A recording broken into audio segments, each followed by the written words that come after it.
నమస్తే, నా పేరు తేజస్విని. బీసీఎన్ న్యూస్ కి స్వాగతం. ముందుగా ముఖ్యాంశాలు. పట్టణ ప్రాంతాల్లో మరో 70 అన్న క్యాంటీన్లను ప్రారంభించాలని సీఎం చంద్రబాబు ఆదేశం. కార్పొరేట్ సంస్థలు దాతల సాయంతో వీటిని మరింత పటిష్టం చేయాలని అధికారులకు సూచన. కాలనాగు పడగలాంటి చంద్రబాబు నీడలో ఉంటూ రాజకీయం చేస్తున్న షర్మిల, సునీతమ్మలు అప్రమత్తంగా ఉండాలి. వైసీపీ నేత సతీష్ కుమార్ రెడ్డి విమర్శలు. తిరుమల శ్రీవారిని దర్శించుకున్న పలువురు సినీ ప్రముఖులు, ఆలయ మర్యాదలతో స్వాగతం పలికిన అధికారులు. తెలంగాణ సీఎం రేవంత్ రెడ్డి చేతుల మీదుగా ఎన్టీఆర్ నేషనల్ అవార్డు అందుకున్న చిరంజీవి, కళాకారులు ఎక్కడ గౌరవించబడతారో ఆ రాష్ట్రం, దేశం సుభిక్షంగా ఉంటాయని వ్యాఖ్య. రాష్ట్రంలోని పట్టణ ప్రాంతాల్లో మరో 70 అన్నా క్యాంటీన్లను ప్రారంభించాలని ముఖ్యమంత్రి చంద్రబాబు అధికారులకు సూచించారు. అన్నా క్యాంటీన్లను సూపర్ సక్సెస్ చేసేందుకు రాజస్థాన్లోని అన్నపూర్ణ రసోయి, తమిళనాడులోని అమ్మ క్యాంటీన్లను అధ్యయనం చేయాలని చెప్పారు. ప్రస్తుతం రాష్ట్రంలో ఉన్న 204 అన్నా క్యాంటీన్లకు ఏడాదికి 167 కోట్లు వ్యయమవుతోందని అధికారులు తెలియజేశారు. అయితే కార్పొరేట్ సంస్థలు దాతల సాయంతో వీటిని నడిపించేలా పటిష్టం చేయాలని సీఎం ఆదేశించారు.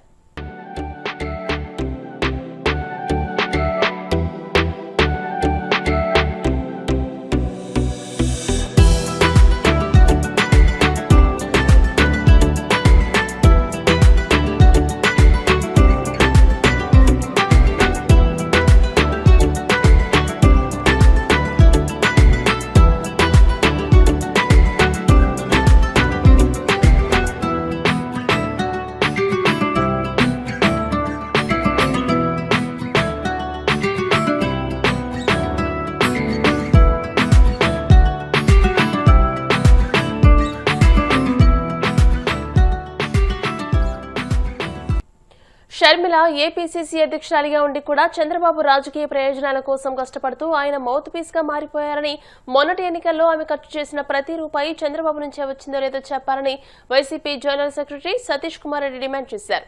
తాడేపల్లిలోని పార్టీ కేంద్ర కార్యాలయంలో ఆయన మీడియాతో మాట్లాడుతూ వివేకానందరెడ్డి హత్య కేసు దర్యాప్తును 2029 ఎన్నికల వరకు పొడిగించడమే చంద్రబాబు లక్ష్యమని, అందుకోసమే సునీతతో పిటిషన్లు వేయిస్తున్నారని ఆరోపించారు. సునీత, చంద్రబాబు, దస్తగిరి అందరూ ఒకటేనని, వారందరికీ సిద్ధార్థ లుద్రానే లాయర్ గా ఉన్నారని వివరించారు. షర్మిల గారు అనేక ఆరోపణలు జగన్మోహన్ రెడ్డి గారి మీద, అదే రకంగా అవినాష్ రెడ్డి గారి మీద చేయడం, దాంట్లో కూడా ఆయన మాట్లాడుతూ ప్రతి సందర్భంలో అవినాష్ రెడ్డి గారిని, జగన్మోహన్ రెడ్డి గారిని తప్పులు పెడుతూ మీ చేతిలో మీడియా ఉందని చెప్పి, మీ చేతిలో పత్రికలు ఉన్నాయని చెప్పి ఇష్టానుసారం మీరు మా మీద అద్భుతాలు చెప్తారనేటువంటి విషయం మాట్లాడింది. ఈ సందర్భంగా షర్మిల గారికి గుర్తు చేస్తున్నా, ఈ రోజు ఈనాడు పేపర్ చూడు, ఈ రోజు ఆంధ్రజ్యోతి పేపర్ చూడు, ఏ రోజు నువ్వు కన్స్ట్రక్టివ్ గా మాట్లాడేటువంటి విధానాలకు ఎప్పుడు కూడా కవరేజ్ ఇవ్వరు.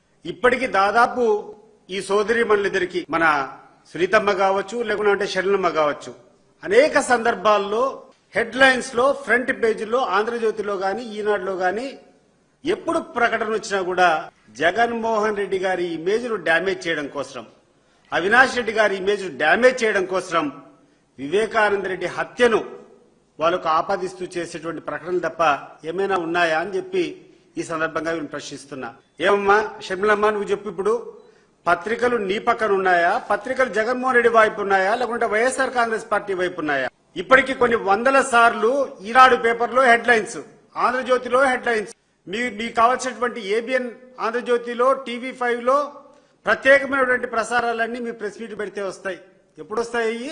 రాజశేఖర రెడ్డి గారి తనయుడు జగన్మోహన్ రెడ్డి గారు మీరు ఎప్పుడు విమర్శిస్తారో వీళ్ళందరూ కూడా పెద్ద ఎత్తున వచ్చి నీ ప్రచారానికి జగన్మోహన్ రెడ్డిని, ఆయన ఇమేజ్ ను మసకబారే దానికోసం ప్రయత్నాలు చేస్తున్నారు తప్పితే, నువ్వు ఒక కాంగ్రెస్ పార్టీ ప్రెసిడెంట్ గా నువ్వు చేసేటువంటి ఏ కార్యక్రమాలైనా వీళ్ళ దగ్గర నుంచి నీకు సపోర్ట్ వచ్చిందా? ఈ రోజు షర్మిలమ్మ గారు ఈ రోజు ఆలోచన చేయాలా. కాబట్టి తప్పుడు ప్రచారాలను, తప్పుడు మాటలను మానుకోవాలని చెప్పి ఈ సందర్భంగా షర్మిలమ్మ గారికి చెప్తున్నాను.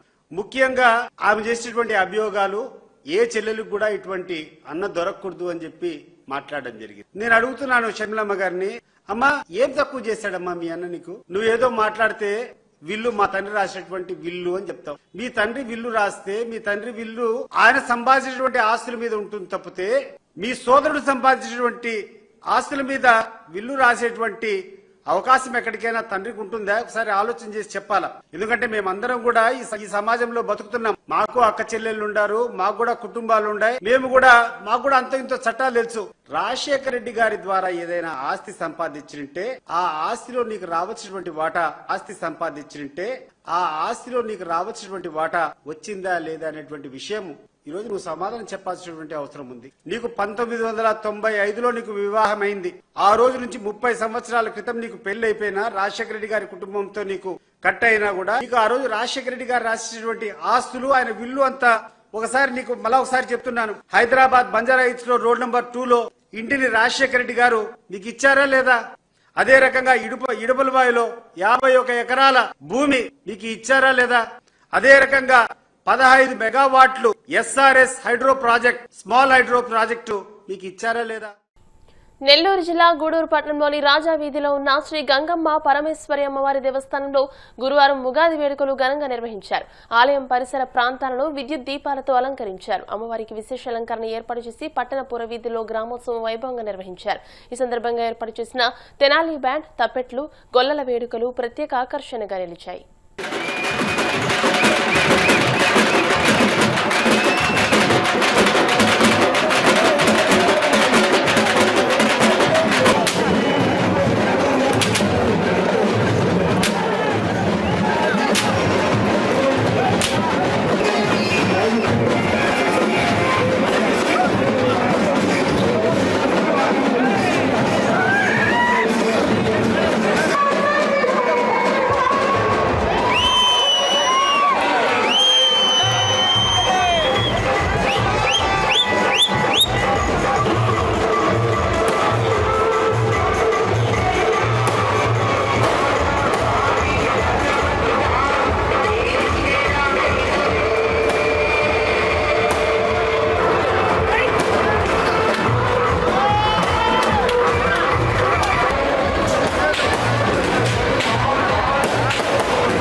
ఒంగోలు మున్సిపల్ కార్పొరేషన్ ప్రతిష్టను పెంచడంతో పాటు నగర పౌరులకు మెరుగైన సేవలందేలా కృషి చేస్తానని ప్రకాశం జిల్లా కలెక్టర్, ఒంగోలు నగరపాలక సంస్థ ప్రత్యేక అధికారి రాజాబాబు పేర్కొన్నారు. ఒంగోలు నగరపాలక సంస్థ ప్రత్యేక అధికారిగా జిల్లా కలెక్టర్ రాజాబాబు బాధ్యతలు స్వీకరించారు. ఈ సందర్భంగా ఆయన మాట్లాడుతూ ఒంగోలు మున్సిపల్ కౌన్సిల్ కాలపరిమితి ఈ నెల 17వ తేదీతో పూర్తి కావడంతో ప్రభుత్వ ఉత్తర్వుల మేరకు ప్రత్యేక అధికారిగా బాధ్యతలు స్వీకరించడం జరిగిందని అన్నారు.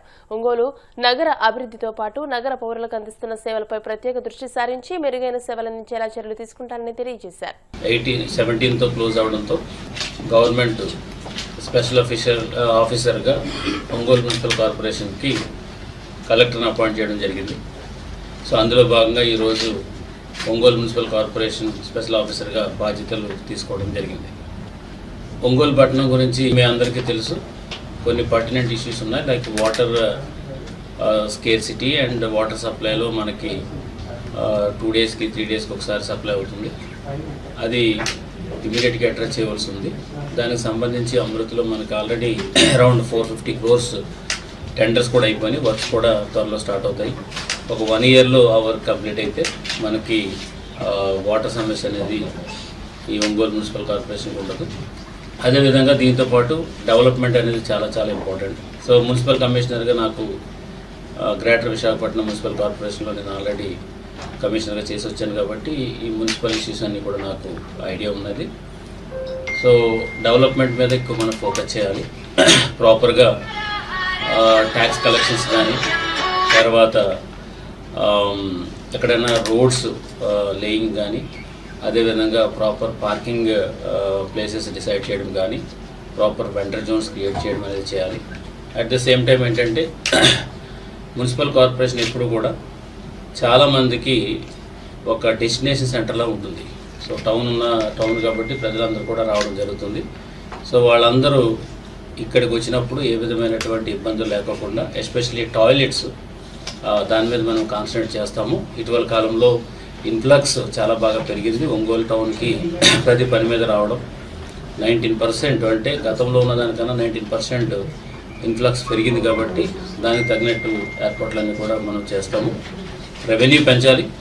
ఏ మున్సిపల్ కార్పొరేషన్ అయినా సరే రెవెన్యూ ఉంటేనే దాన్ని మనం అభివృద్ధి చేయగలుగుతాం. కాబట్టి రెవెన్యూ పెంచుతాం. అదేవిధంగా మున్సిపల్ సైట్స్ ఏవైతే ఉన్నాయో అవన్నిటిని కూడా డెవలప్ చేసి ఏ విధంగా అక్కడ రిక్వైర్మెంట్ ఉందో రిక్వైర్మెంట్ ప్రకారం డెవలప్ చేస్తామని ఈ సందర్భంగా అందరికీ తెలియజేస్తున్నాము. సో ఒంగోలు మున్సిపల్ కార్పొరేషన్ అనేది చాలా పురాతనమైనది, మీ అందరికీ తెలుసు. సో సుమారు 150 సంవత్సరాల చరిత్ర కలిగినటువంటి కార్పొరేషన్కి నేను స్పెషల్ ఆఫీసర్గా అపాయింట్ అవ్వడం అనేది చాలా సంతోషిస్తున్నాను.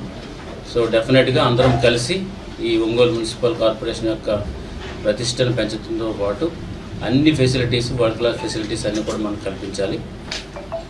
ఇప్పుడు రాబోతున్నటువంటి మనకి ఏవి రామాయపట్నం పోర్ట్ కానీ, తర్వాత అక్కడ వస్తున్నటువంటి BPCL కానీ, తర్వాత మనకున్న ఇండోసోల్ ఇండస్ట్రీస్ కానీ, తర్వాత ఇటు రైట్ సైడ్ చూస్తే ఆక్వాకల్చర్కి సంబంధించి కానీ, తర్వాత రేపు పొద్దున్న రాబోతున్న టూరిజానికి కానీ, ఇవన్నీ దృష్టిలో పెట్టుకున్నప్పుడు ఒకే ఒక సిటీ మనకు ఉన్నదేనంటే కనుక ఒంగోలు సిటీ. కాబట్టి దాని మీద మనం 100% ఫోకస్ చేసి ఈ సిటీని డెఫినెట్గా అభివృద్ధి పథంలో నడిపిస్తానని సందర్భంగా తెలియజేస్తాం. ఇప్పుడు కాసేపు ప్రకటనలు.